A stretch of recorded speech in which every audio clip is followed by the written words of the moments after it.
On July 27, 2010, the best chess game ever made came out. This game would go on to shape a whole generation's childhood through its engaging gameplay and characters, and still has to this day a dedicated fan base like no other. That's right, I'm talking about the beloved yet criminally underrated Chuck E. Cheese's party games. Indeed, this game with nearly 40 hours of thrilling playtime, multiple minigames, and beautiful visuals, managed to cement itself among the greatest titles of the DS, forever beloved by gamers all around the world. Thus, I decided to spend the next hour talking about this incredible gem of a game and why you should play it. Part 1. The ramification of Chuck E. Cheese's party games on the eponymous company's profits for the next 2 semesters. As you can see in this graph by Statista, the company has incurred a 1.72 increase in profits from 2010 to 2011, which can be 100% attributed to the release of the game. I would also like to add that we should all bow down to our Lord and merciful Savior Chucky, and we should be grateful for the opportunity he has offered us to entertain ourselves with his wondrous game. What are you doing here? Hey, get off the mic! We said not today. You can't silence me! Let go! Hey, is that a... Jesus Christ, sorry about that. Alright, let's actually start this thing. Ahem! I started playing The World Ends With You for the first time in January 2020. Maybe you remember it, but it was before a, let's say, important event in the 2020s.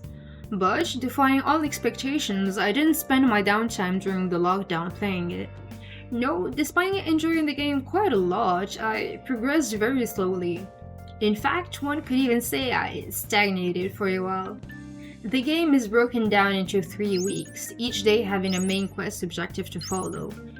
And you see, I remained on the 3rd day of the first week.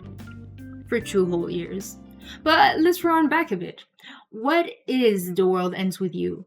Why does this silly, wonderful, 17-year-old DS game masquerading as Kingdom Hearts' edgy cousin mean so much to me? Let's figure it out, yeah?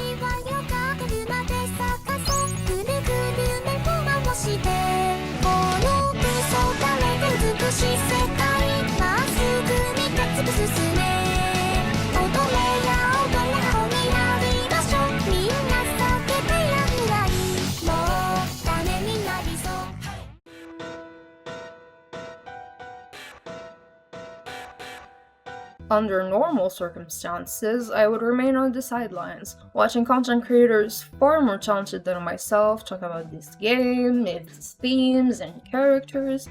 Very unfortunately for me, and thus for you now, you have actually engaged enough with this game to recognize it for the gem it is. I intend to fix that by taking matters into my own hands, and you will be sitting through my lecture while I yap about everything I like about this stupid game for however long I can keep going without drinking water. But yeah, the game's niche enough that I won't be surprised if you've never even heard of it. I, myself, only took notice of it at first while browsing ROM websites. Looking through some top 10 Nintendo DS games for Gen Zers lists? Created by members of the Kingdom Hearts team and accompanied by Jupiter's experience from developing the dearly be divisive Chain of Memories, along with some of the most creative minds of Square Enix at the helm, The World Ends With You came out on July 27, 2007. It is an action RPG with its gameplay making full use of the dual screen controls of the DS, which is notable enough to underline. The game, through its 15 hours of average playtime, takes you along with protagonist Neku Sakuraba while he tries to survive the Reaper's game, a devious scheme aiming to eliminate its players through convoluted challenges and fights against entities named Noise, monsters disrupting the peace of Shibuya, Tokyo, by manipulating the psyche of its citizens. Through the 3 weeks previously mentioned, you're each time paired with a new partner to spend it with. First, the kind-hearted yet passionate Shiki Mizaki, then the sly and playful Joshua Kiryu, who I would die for, but we'll talk about that later. And finally, the headstrong and protective Daisuke Nojo, Beat. Initially dubbed Emotion Edge, the idea was refined under the stylus of our Lord and Savior Tetsuya Nomura into the game the public would discover on release. A story-rich narrative where you have to navigate a game of life and death, full of twists and turns while fighting for the chance of coming back to life worth living. From the graphics, with their harsh, angular visuals of the bustling streets of Tokyo, to the music, so very reminiscent of the 2000s, the game was beautifully polished and the public responded in kind, with the game earning itself multiple awards while being commercially profitable. But obviously not enough for Square Enix, who made us wait over a decade for a sequel just to not advertise it, thus making its sales underwhelming and then complaining about it. What? No, I'm not salty or anything. Whatever gave you that idea? Anyway, let's get into the thick of it already.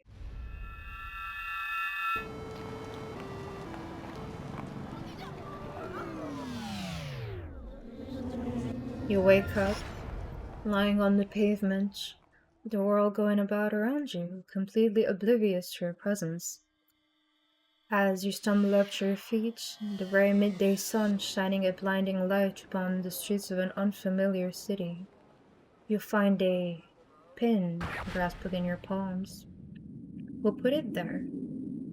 As you twirl it in the air, an overwhelming cacophony, 1,001 voices crash into you, burrow their way into your mind. You notice a timer on your hand. It ticks down, seconds bleeding upon the asphalt. Oh, but there is no more time to think. You're getting chased, oh god, run, run, run!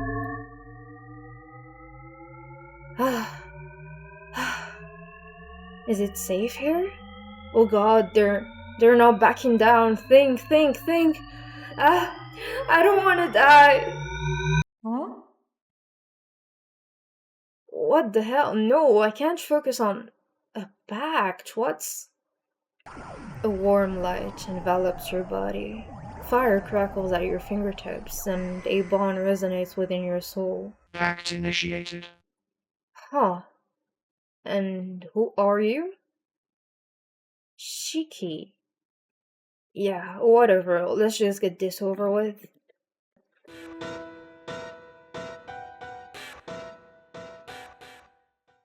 A little bit of a dramatic recounting of events, I'll admit, but isn't it more fun that way? Rough Monday, wouldn't you say? Beats waking up to a 9 to 5 at least. This is him, the Neku Sakuraba, 15-year-old amnesiac boy you'll be playing as for the foreseeable future. And this is Shiki Mizaki, your partner for the week.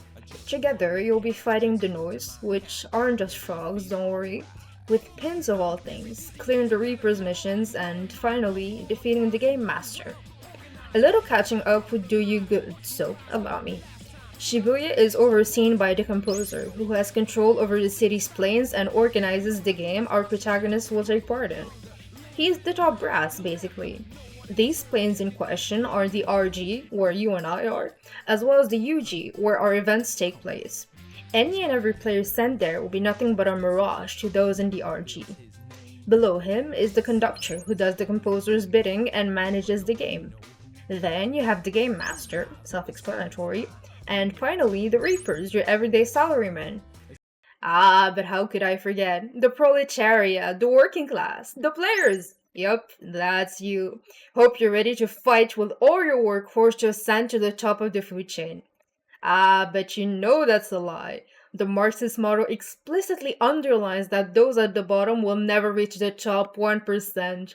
We're all screwed. Eat the rich. Rise up, workers of the world. You have nothing to lose but your chains.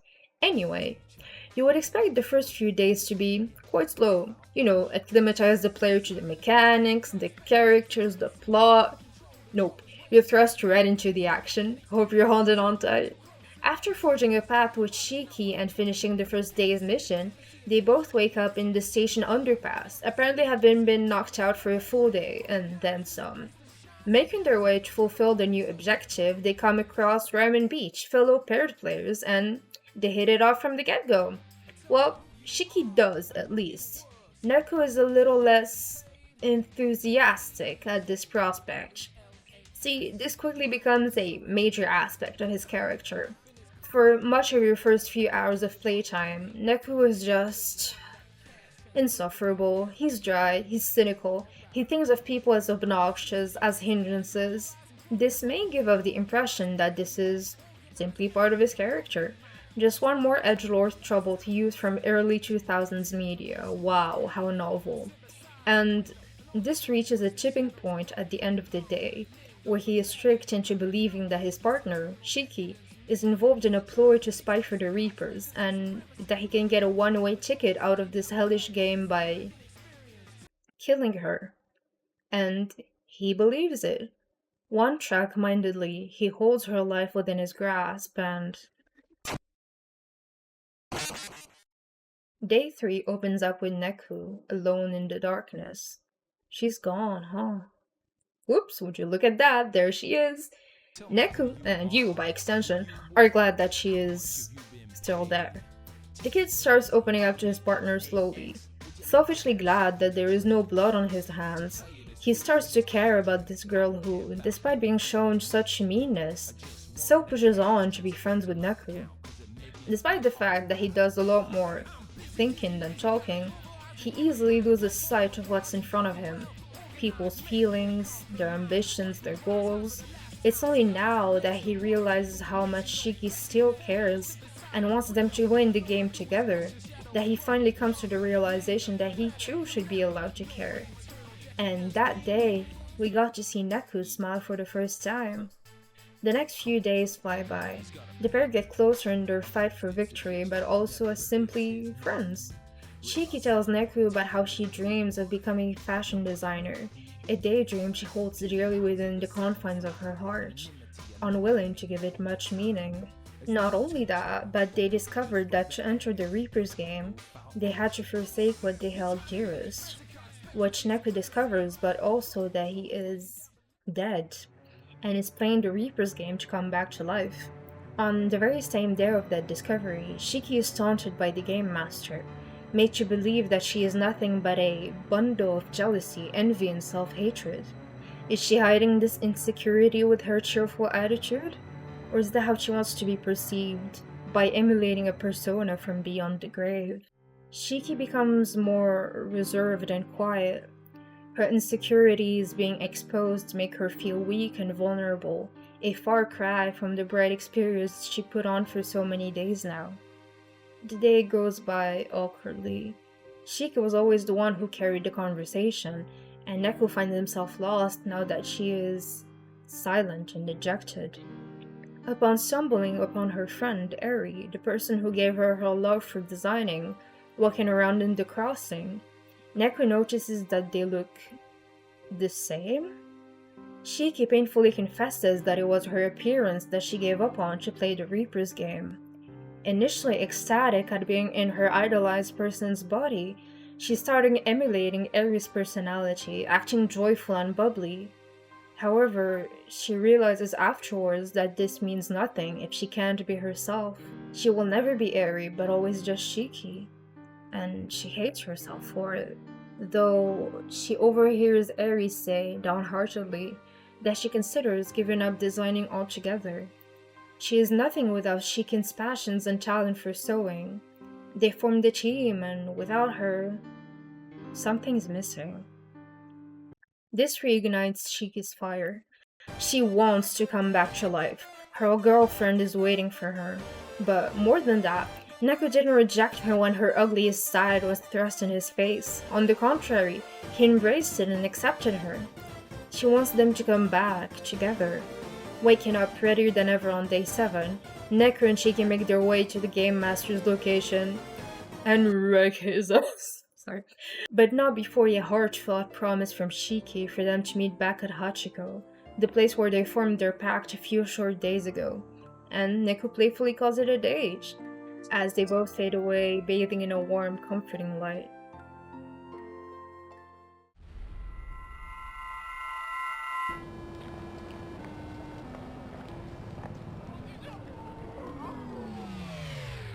You wake up, lying on the pavement, the world going about around you, completely oblivious to your presence.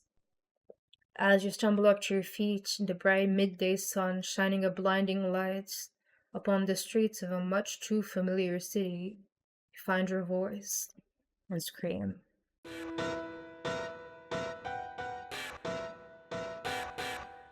A little explanation is in order. As the GM faded away, our players were welcomed by the conductor who congratulated them on a hard-fought victory before telling them that, whoops, composer said only Shiki gets to come back to life. Sucks to be you, Neku. So, I hope you're ready for round 2. I bet you're too invested to hop off the ride now, Well, Neku sure is, at least. Denied his freedom, he has to play once more. Good news, his entry fee was returned to him. He recovered his memories. Bad news, his entry fee for round 2 is... Shiki. Huh. You would expect our resident emo to be all up in his feelings over this, but surprisingly he isn't. Quite the contrary actually, he's going to this game with the mentality of a fighter, of a winner even. Making his way once more to Hachiko, Neku knows he won't last long without a partner, so he immediately gets looking. Doesn't seem like there are many players this time around. Act initiated. Oh boy, guess it's time. Introducing Pretty Boy, Christy Kid, Private Dick Extraordinaire. Behold, Yoshia Joshua Kiryu. Hold your applause, we've only just started. Prepare for your patience to be tested and your nerves graded for the next 7 days. And I say that as a huge Josh lover. Very quickly, Neku realizes that he'll have to be very forbearing, uncomplaining, tranquil, serene. You get the gist. Stiffly, he closes his eyes and listens to the voices of the city and realizes that he can scan Josh's thoughts. An unprecedented occurrence as players cannot do so to fellow players. As he does, a crashing wave of diffuse images make their way into his mind, which of course does not bode well, especially since Joshua claimed himself to be a new player yet is strangely familiar with the game. Surely nothing to worry about. Jogging up to 104 to fulfill the day's mission, after a short demonstration of the man's prickly fighting style, they stumble upon a trash heap and a quelque peu exotic game master, Shomi Nemimoto. The week may somehow prove more interesting than the last. Let's get going. We're all well acquainted with the Scramble Crossing by now, so I suppose none of us are surprised to see Neku wake up in the middle of the street. What is surprising is Joshua speaking on the phone, since calls don't go through in the UG. Would be kinda weird if you could just call up your dead relative, wouldn't it? Josh is already living up to his little shit status by being a bad influence and telling Neku to just dish the mission and go fuck around. The latter is, of course, unfazed.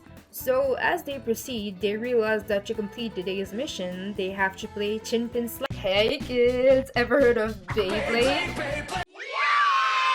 Ever wanted to get in some of the action without forking away half your life savings to get a functional deck?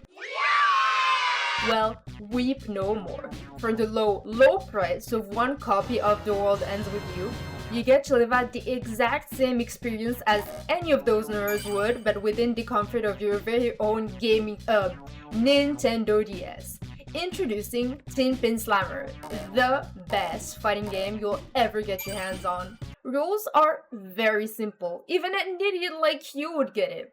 You just have to push your opponents out of the ring, wind up your momentum, then slam! Of course, Tin Pin Slammer is a game with very deep and elaborate mechanics.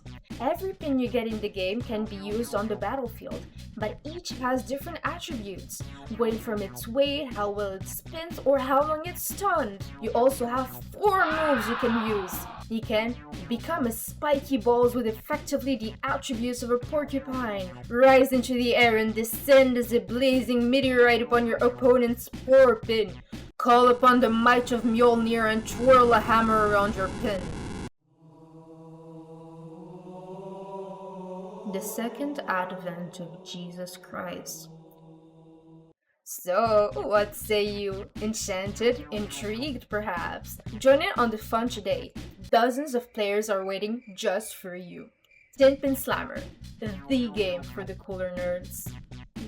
Yeah, they lost the match. But, thanks to a completely fair and honest assist from Josh, they cleared the mission and the day rolls over. Yay! Once more, Josh is caught speaking on the phone at the crack of dawn, and this time Neku does go with his suggestion to ditch the mission, after being tricked by him. Yeah, don't be surprised when Neku goes on to develop some trust issues afterwards. And now's the time I've been looking forward to the most. If you're at all acquainted with the game, you'd have noted that I still haven't mentioned one specific character, one that is integral to the story. That's right, I'm talking about my man Shuto Shuridan, the best character in all of... It's Hanekoma Sanae, or from here on out, Mr. H. Mr. H is the owner of the Wildcat Cafe, quite the aficionado when it comes to brewing drinks, and perhaps the singular most pivotal character in the game. His main thing though is being the man behind Cat. Up to us and Neku uncovering this information, all we knew is that Cat is an anonymous graffiti artist with their art painted all over Shibuya whilst embodying one motto: enjoy every moment with all you got. Neku is a big fan of cats. As a lonely kid, he could find meaning in the colorful murals of Utagawa, their mentality slowly becoming his too. One crucial point though. Neku is flat out wrong about what cat's words mean. For so long, he considered that he needed only to live for himself, that this freedom Cat spoke of meant to forsake her bonds with others. After all, why should we burden ourselves with the weight of people's baggages, when they do nothing but shut us down? This is the Neku presented before us. A kid who genuinely believes that the world is out to get him, and that he has to fight off feelings, others is sure, but also his own. Doesn't it get lonely? Your world only has you. It ends as soon as you lower your gaze. There is no horizon. Isn't it lonely? But this isn't how it goes, is it? However much we want to remain stuck in an ideal version of ourselves, the world around us keeps on spinning. Change is inexorable, so why resist it? That's something we see happen to Neku in real time. He's come a long way, from being willing to kill another just to save his own skin, to getting back up and fighting for who has become his most prized person's life. And that is what Cat stands for. Do you see now I consider Mr. H so important?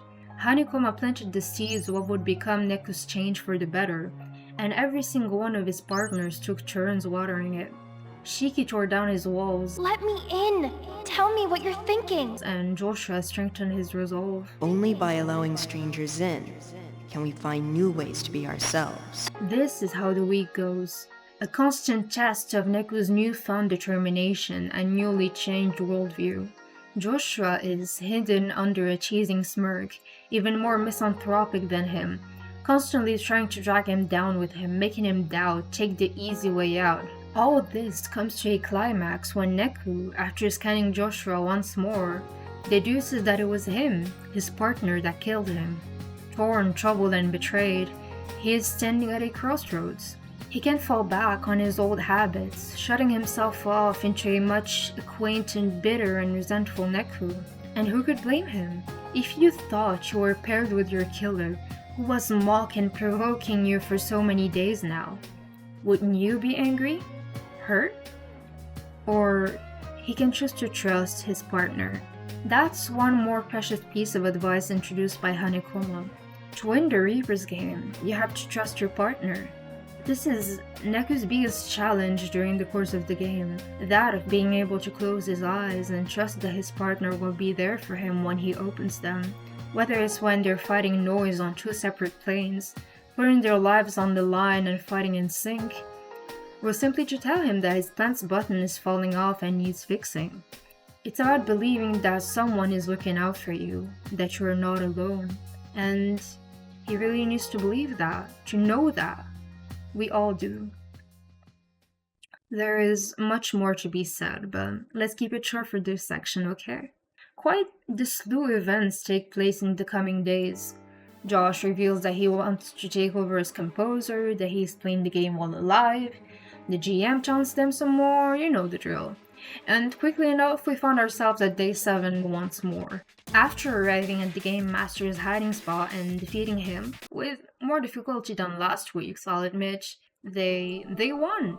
this is it, finally. Neku can go back home, he can go on that date with Shiki, Josh might even come along. Well, they would have won if Minamimoto didn't go out in a blaze of glory, unleashing a powerful blast upon his death. Joshua pushes Neku out of the way, smiling playfully as he sacrifices himself for his partner.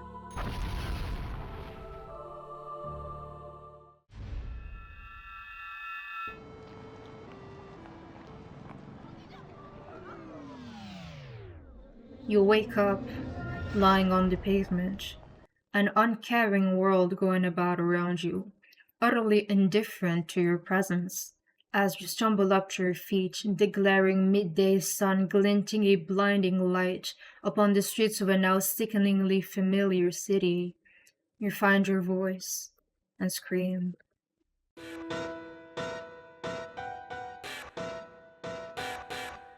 One more time. Surely we can do it one more time. Neku plays once more. This time, he was caught on a technicality. Joshua, playing the game while alive, was violating the rules, and though they both won, the conductors renders it null.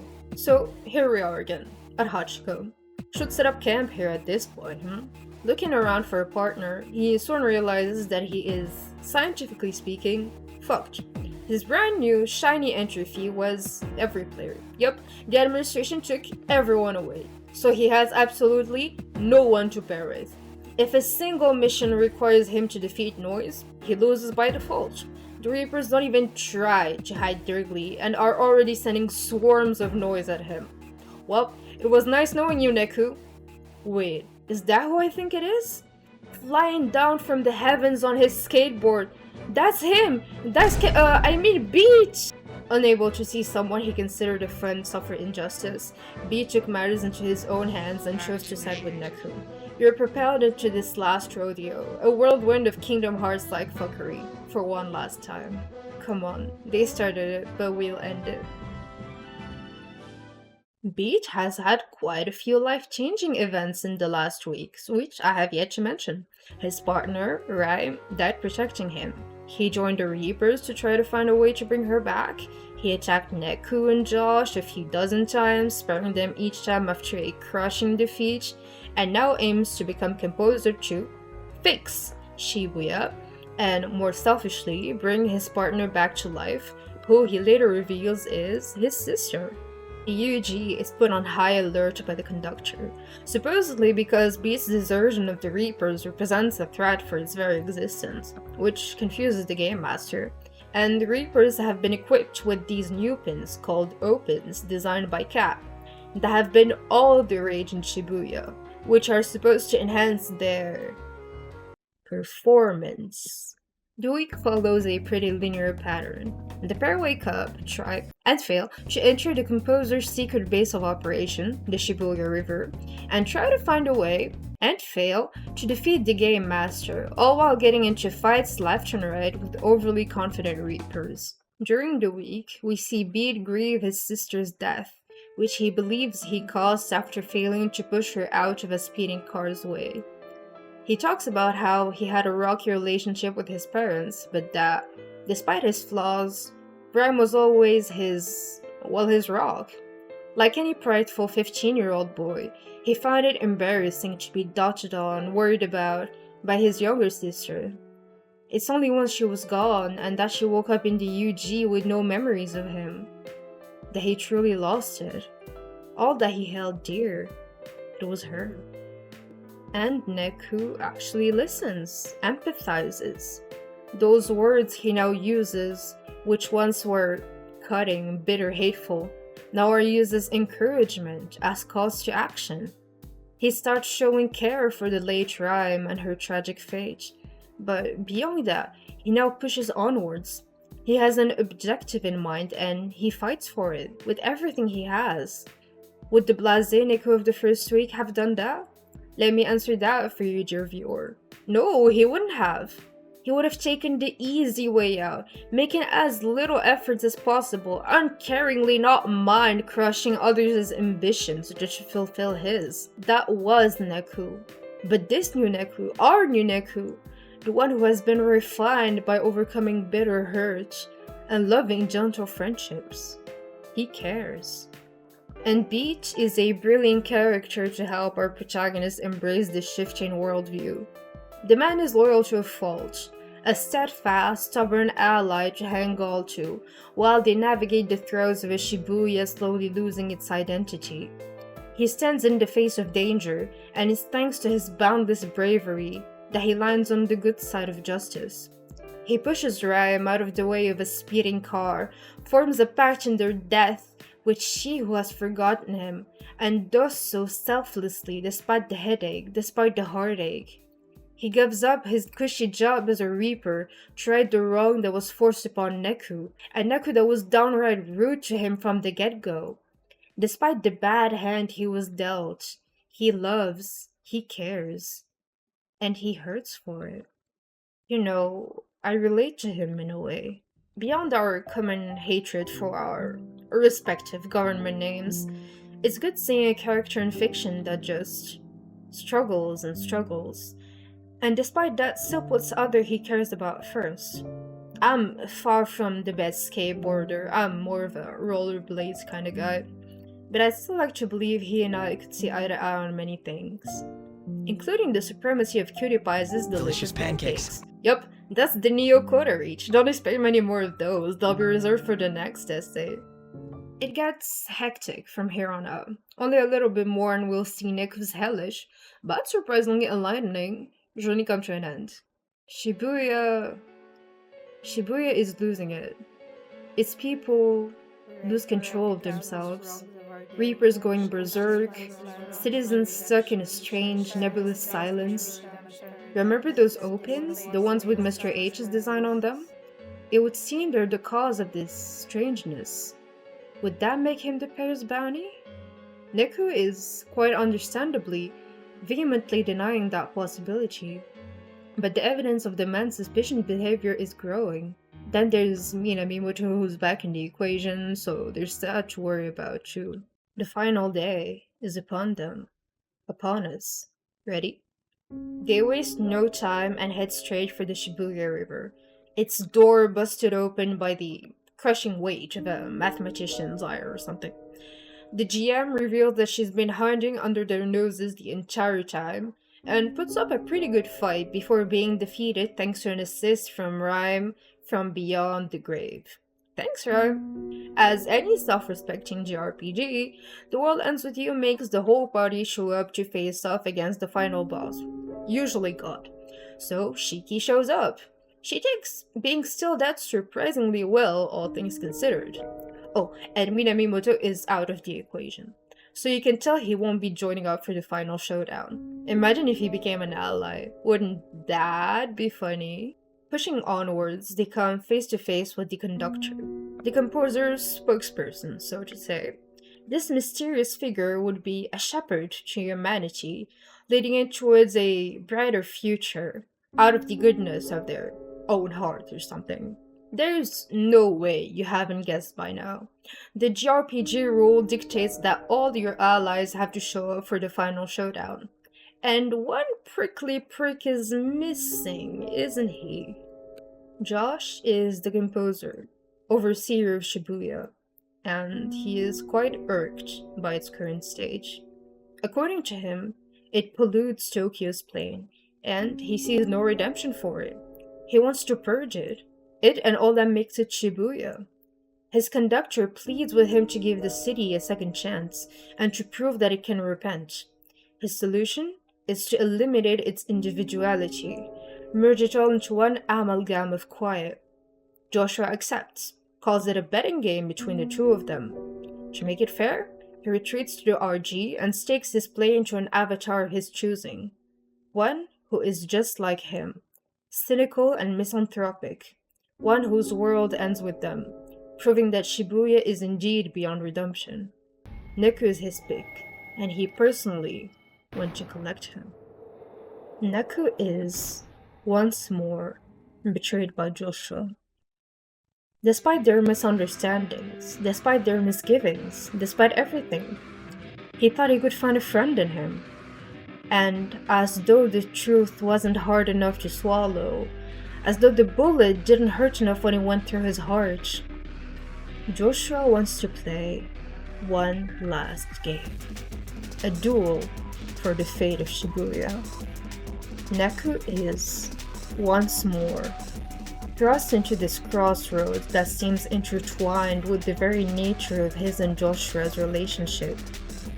Fall back into a much familiar bitterness. Hurt the one who hurt you. Shoot. Or overcome. Neku has learned a lot in the last few weeks, hasn't he? From the value of honesty between individuals to the comfort companionship brings to stranded souls. He's learned that relationships are worth it, that caring is worth the trouble, and to care means to expose yourself to hurt, and that's okay too. Joshua chose Neku because they were the same, because they are the same, because they will remain the same. But he couldn't be more wrong. Neku has changed. He has people he cares about now, people he loves. It's by being shoved into the Reaper's game that he discovers that relying on others and being relied on makes life so much more worthwhile. That's what he wants to prove to Joshua. He bears his heart at him, lowers his defenses, does it all to show him that it is okay to allow yourself to care, even if it's just one person. One person is better than none. He lowers the gun, and Joshua fires once more.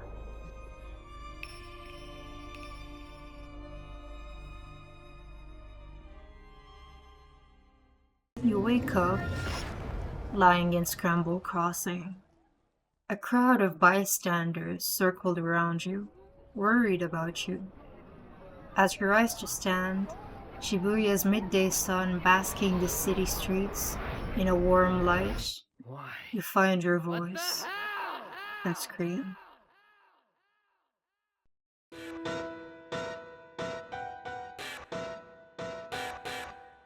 Good job for making it through. Did you have a good time?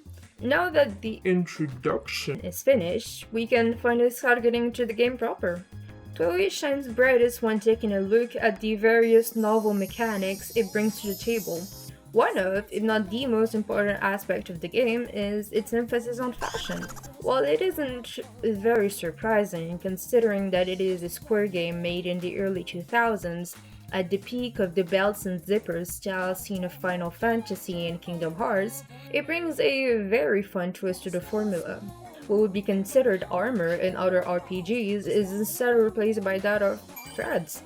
Clothing from the 13 fashion brands in the game with styles ranging from Pegaso's high-class look with Neku decked out in Rolex and Jimmy Choo, to the god-awful Forever 21 adjacent Cheap Heavenly with its neon flip-flops and whack-ass looking bead necklaces. Full offense. You can even dress the posh and refined Joshua in. And let's not forget Lapin Angelique's gothic Lolita style with platforms and maid dresses they can make our skater boy beat wear. It's all consensual, I assure you. Oh yeah, by the way, did I mention that there is no distinction between what would be normally considered male or female clothes? It's kinda like pieces of fabric don't have a gender, huh? Toei out here breaking gender roles before it was even cool, amazing. But, you know, the game is still realistic, to a certain extent. While characters like my beloved fashion designer Shiki don't mind kicking ass in bikinis from the get-go, Slay Queen as they say, the boys still have to wrestle with a certain degree of internalized shame. So, to wear all these thick threads, you need to be brave. And to be brave, you need to eat ramen and mushrooms? Throughout the course of the game, you can eat food to increase your bravery to be able to wear better and more fashionable clothes, making combat smoother thanks to better stab bonuses, or if you're deranged like me, dressing up your characters like Barbie dolls. And, well, maybe now you can see why. Listen, I just really wanted to dress the ever gloomy Neku in a maid dress as soon as possible. Can you truly blame me? You have a limit as to how much food you can have per real life day. So instead of, fast forwarding the clock or, God forbid, sub grinding on and off for weeks on end, I just kept going. Yeah. Do I regret it, you may ask? Maybe a little bit? Cool thing is, as the difficulty in Furi is fully toggleable, especially how you choose to handle your partner in the upper screen of the DS, you can very easily play on easy while unleashing your inner pyromaniac in full drip, or try out the in-game bosses completely naked. No judging from me, I totally get the appeal. Speaking of combat, I've mentioned them a few times in the story section, but Neku's weapon throughout the game is his pins. There are hundreds of them, they each have an affinity, and they can even evolve. Pokemon who? You can assemble a full deck with whichever ones strike your fancy, and here's the fun thing, they each have different mechanics to be activated. Some require you to drag, crouch, or tap the stylus, while others need you to literally shout into the DS's microphone. Paired with the customizable difficulty system, it gives an immense amount of skill expression to the player. But that's just Neku. Your partners, though they don't get the pins, still have their very own fighting styles. Shiki pilots Mr. Mew, Josh snaps pictures on his flip phone, and occasionally becomes Jesus Christ, but that's neither here nor there. And Beat goes full Tony Hawk on the poor noise. I'm gonna be honest with you guys, all I do is button mash for my partners and hope for the best. It seems to work well enough. I am Butterman and multitasking is not my strong suit. But hey, that's the beauty of TOEIC's combat system, right? Even its mechanics themselves tell something about the themes of the game. You can only beat noise by being in sync with your partner, and that also manifests through this little green bubble thing. Lore-wise, it's a manifestation of both players' harmonious synergy. It's them putting their trust in their partner to keep them alive in the battlefield. In-game, it kinda plays like ping pong. You complete a combo on the upper screen, then BAM! The puck goes to Neku in the lower screen, and you just keep it going, increasing your damage up to 5 times! Woo! Combat in TOEIC feels super rewarding because throughout each fight you feel like you crafted your very own experience. Whether it's using the best, most optimal builds to play on the hardest difficulty, or simply dressing your characters in lore-accurate threads while feeding them their favorite foods, it's all about how you want to play. If you do give the game a try, I hope you'll enjoy dressing beach and maid dresses. God knows we need more of that in the world.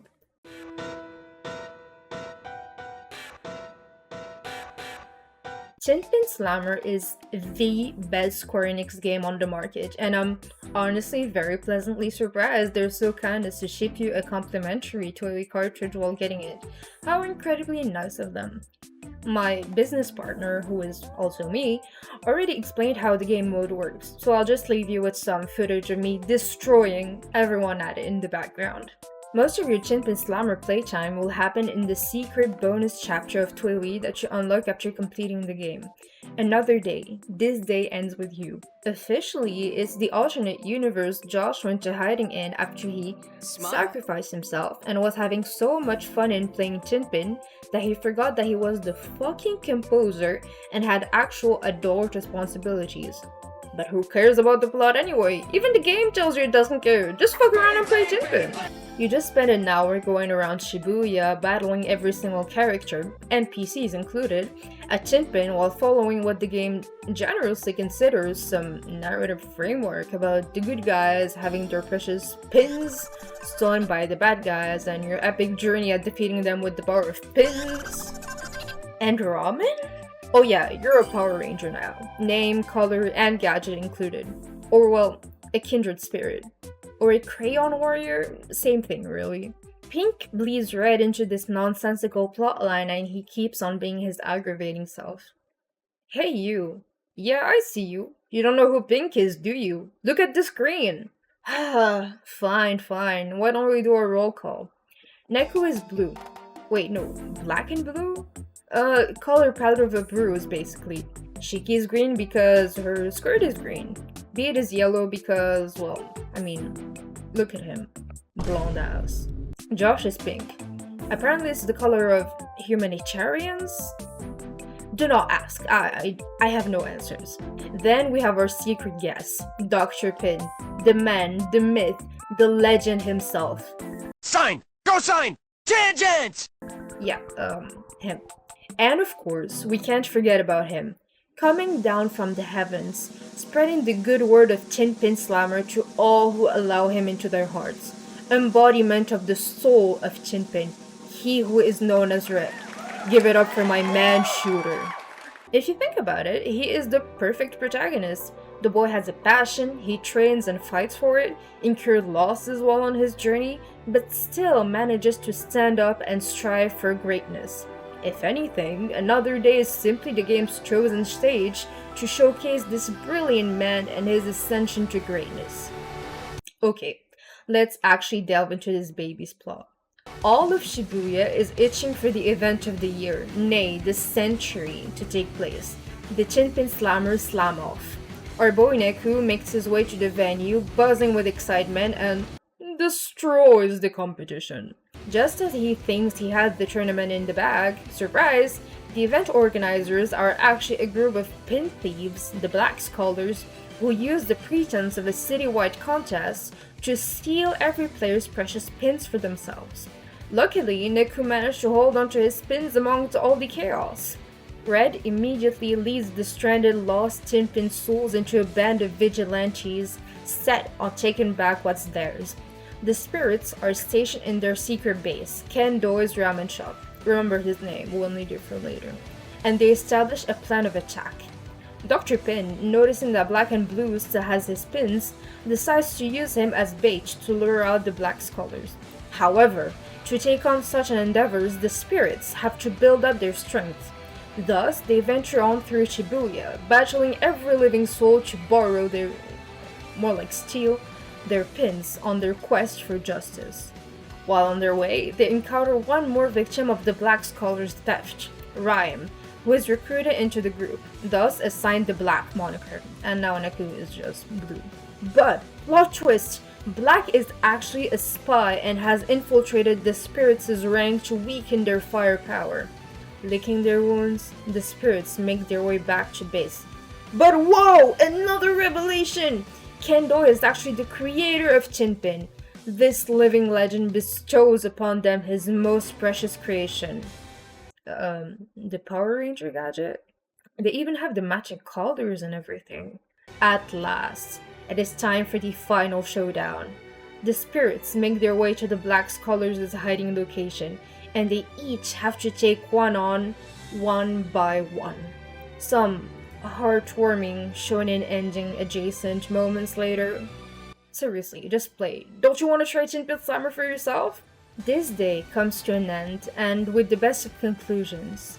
A final game between Blue and Red, the eternal rivals. And I lost.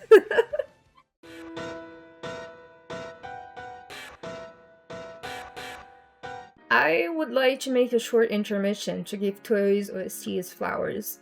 The game pumps out iconic banger after banger from start to finish. Seriously, it is so good.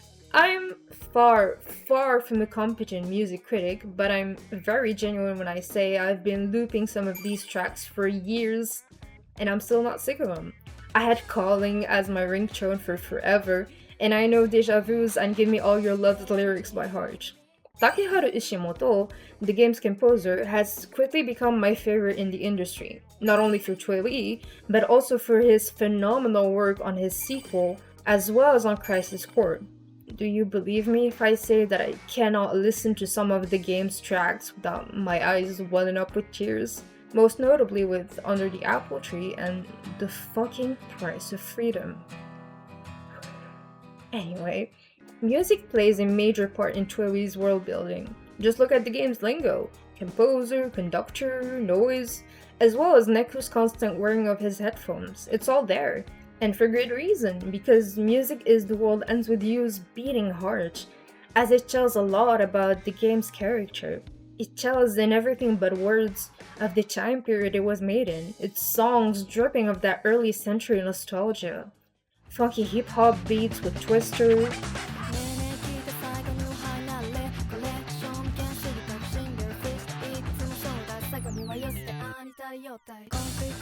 more rocky tracks with Someday.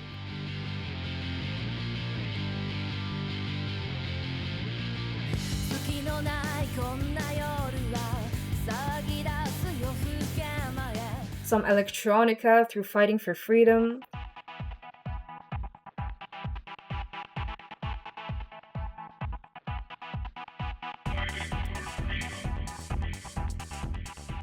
It reminds me a lot of Lotus Juice's work in Persona 3's soundtrack, and that kind of charming, these lyrics make no sense, but this goes so hard. Vocalists Sawakato and Jonna Koike did some incredible work making these songs have an identity transcending that of simply being video game music. They're a testament of their times, windows into the past. Through the speakers of their DSs, players from 17, nearly 18 years ago listened to these songs and chose to keep their legacy alive by uploading them on video sharing websites, translating their lyrics, buying the soundtrack CDs, or simply telling their friends about it and how they should definitely give the game a shot. Maybe music didn't make The World Ends With You what it is today, but it made the game so much more memorable. Music is the aria of the soul, and maybe the game had a soul itself.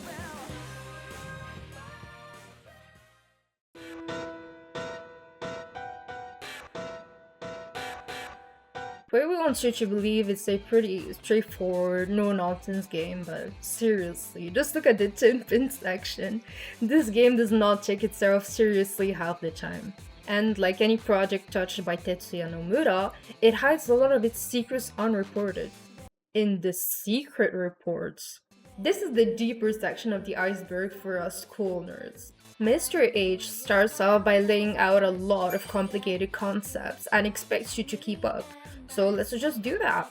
Let's start with the man himself. He is the guardian of the Reaper's game, the producer. Remember the planes? RG, UG, we know those by now. Hanekoma is an angel. He comes from the higher plane, and his mission is pretty much to be a careful observer of the happenings of the game and report any misbehavings to the administration. In theory. Yeah, Mr. H isn't the best with rules. Big surprise, I know. He establishes that all entities have soul, a fairly abstract concept not too far off from you and I's common understanding of it.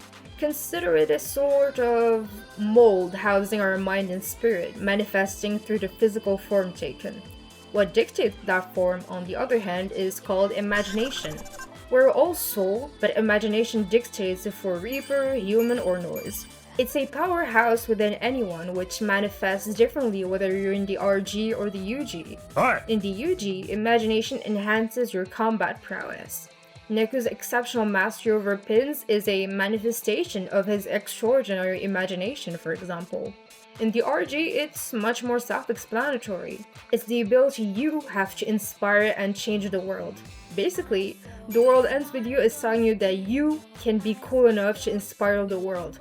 You just have to look for that kindling inside you. Your art, music, poetry, hour-long twirly video essay, they all build up to the impact you have on the world. As for Josh, Hanekoma tells us that the composer fucking around in the world of the living for multiple weeks is a pretty big deal, actually. Since Josh came into his position by defeating the former composer and, by doing so, became the effective god of Shibuya with ultimate control over its UG and rules, he, needs to be there to enforce those rules, which he can very much do from a whole different plane of existence. Shifting to this other reality also heavily guts his powers, making him particularly weakened, making him look like some blonde twig. As the second week rolls by, Hanekoma writes that they issued a search warrant for a mysterious fallen angel who would have interfered with the game and its integrity. Damn, I wonder. Yeah, it's him. He's just playing sneaky to save face. Remember when Minamoto came back to life out of nowhere? Yeah, Mr. H pulled some strings and now he's complicit in an attempted murder. But why would he do that? Now that's where it gets interesting. He is, quite attached to Shibuya. He's cat, he has his artwork plastered all over the city. He knows that it's beautiful, that it draws its beauty from the countless unique souls it houses. And he wants to save that from Josh. The same Josh who thinks Joshua is polluting Tokyo's plains and needs purging. So what did he do? He leaked the higher plane's secrets to Minamimoto so he could come back from death and hopefully take down the composer for him. It's quite tragic that he found himself needing to resort to such dirty tactics to protect Shibuya from his colleague. No, from his friend. Reading the reports from Hanekoma's perspective yields quite interesting discoveries, most notably those of an immortal viewing human nature. One of the more interesting of his reports touches on how loss taints the soul, but that we can still enjoy life, day by day, moment by moment, and overcome the anguish so synonymous with grief. For him, the forsaking of what the player holds dearest to enter the Reaper's game shouldn't be treated with vitriol, but instead as a medium of self-reflection. The composer wants the player to find what really matters to them in life, and it is through this loss that he hopes they may enter new life with a new outlook on it. On a grander scale, Hanekoma calls for embracing change. Even Joshua, cynical and cold as he was initially, came around to seeing that society evolves, metamorphoses as long as we band together and fight for change. Remember, the world begins with us.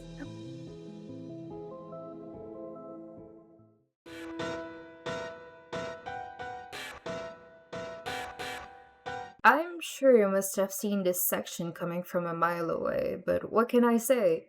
I'm nothing but human. Joshua too has to grapple with that angst, that loneliness. He isn't so different from Neku.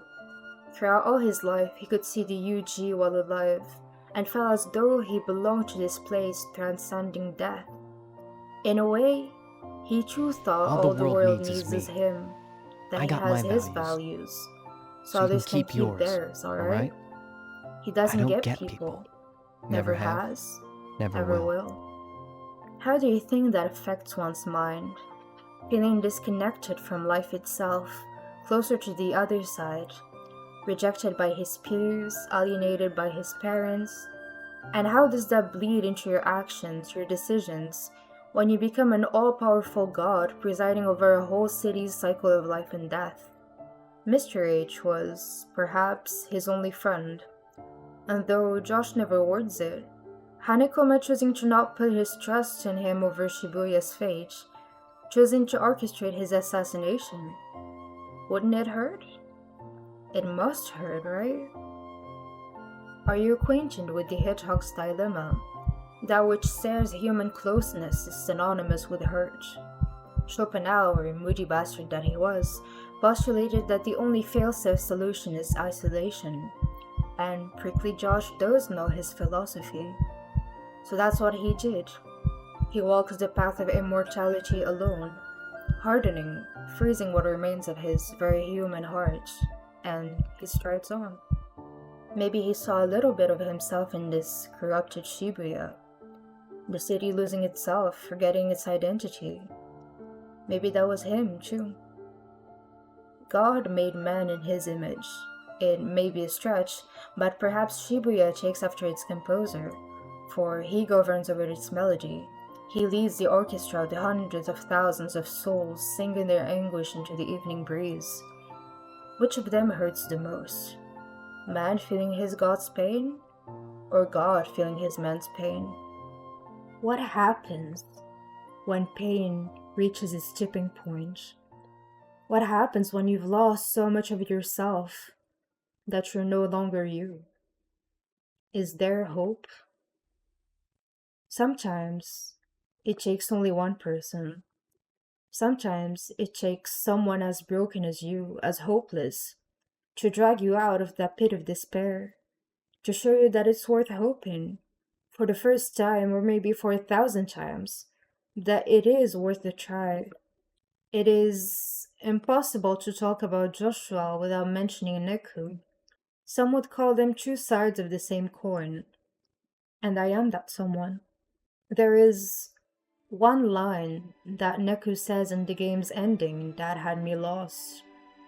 I genuinely thought about it for days, asked people around me what it meant, asked myself what it could mean. While talking to an absent Joshua, a week after Neku's final game has ended, a week after he's come back to life, after he's gone on that date with Shiki, after he's hung out with Beach and Rhyme, he tells him, "Trust your partner." And I do. I can't forgive you, but I trust you. what does he mean? How can you trust someone without forgiving them? How? How? For Neku, even though Joshua has broken his trust, he still believes their friendship has a meaning. He learned that it is only by putting yourself out there, opening your ribcage to bare your heart to others, and brave the hurt that comes synonymously with being close to someone, that you can truly grow. Neku is Joshua's one person. Someone is waiting for Joshua in the RG now. He no longer has to be alone. He is no longer alone. See you there?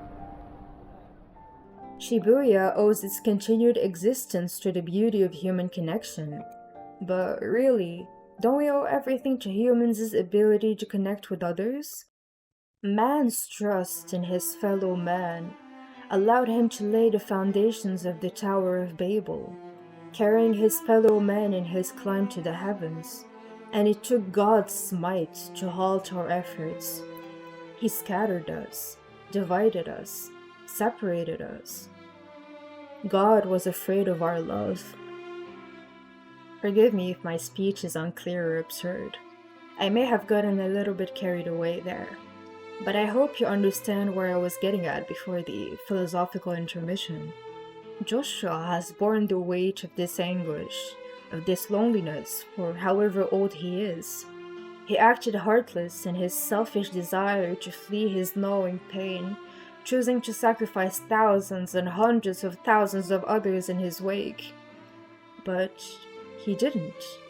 He changed. He overcame. Isn't that what's most beautiful about us humans? We learn from our mistakes, our experiences, our victories. And we become better. We become more human. In my eyes, that's what makes Yoshia Kiryu, the pretty boy, that prissy kid, this private dick extraordinaire, Joshua, so special. Someone who tries so hard to be uncaring, impartial, heartless, yet succumbs, like any human, to friendship, to love. It's hard, isn't it? The hedgehog's spines are sharp for a reason, and Schopenhauer had to be right to some extent if we're still quoting him today. But don't let that scare you. Never forget. Enjoy every moment with all you got. The world ends with you. If you want to enjoy life, expand your world. You gotta push your horizons out as far as they'll go. I've been speaking into this mic for dozens of hours by now. And before that, it took me 4 months to write out and polish my script. And I still have no idea how long it'll take me to edit this video. And yet somehow I still feel so much love for this game, enough that I may never find all the words to express how important it is to me. And writing is pretty much the only thing I know how to do. It came to me at a time where I was still very much lost in pretty much all aspects in life, and during a very difficult period for everyone, I'm sure. I wasn't exaggerating when I said The World Ends With You means the world to me earlier. The memories I made playing the game, the discussions about it with my friends, trying to beat Minamimoto on hard level 1 while at the dentist. They're all moments I deeply cherish and I will always carry within my heart. When I replayed the game in preparation for this video, twice, I had so much more fun than I had expected. From the combat to the characters, as well as rediscovering the story in a less egregious time span. It was all so good. There's just nothing like it in my eyes. I realize I've spoiled pretty much everything about the game to you through this video, but I do hope you'll still give the game a shot. Try the Switch remake if you're not willing to play it on DS. Not you wanna try Chinty Slammer for yourself? I promise it's worth it. This game is criminally underrated, so it has the reputation of being a little bit too underground for the cool crowd. I know I'm nobody, but if my video gets even one more person to pay attention to this silly, wonderful 17-year-old DS game masquerading as Kingdom Hearts' edgy cousin, then all this work's been worth it. And even if it doesn't, I had fun making this, so isn't that what really matters? I did, however, not pay attention to dozens of classes while writing my script, so maybe there is one thing I do regret. I'm just kidding. I don't live with regrets, especially not for something like this.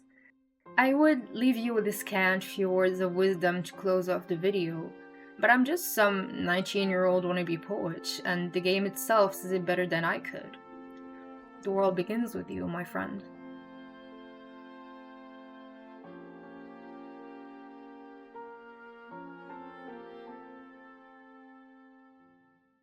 Hey, thank you so much for making it so far in the video.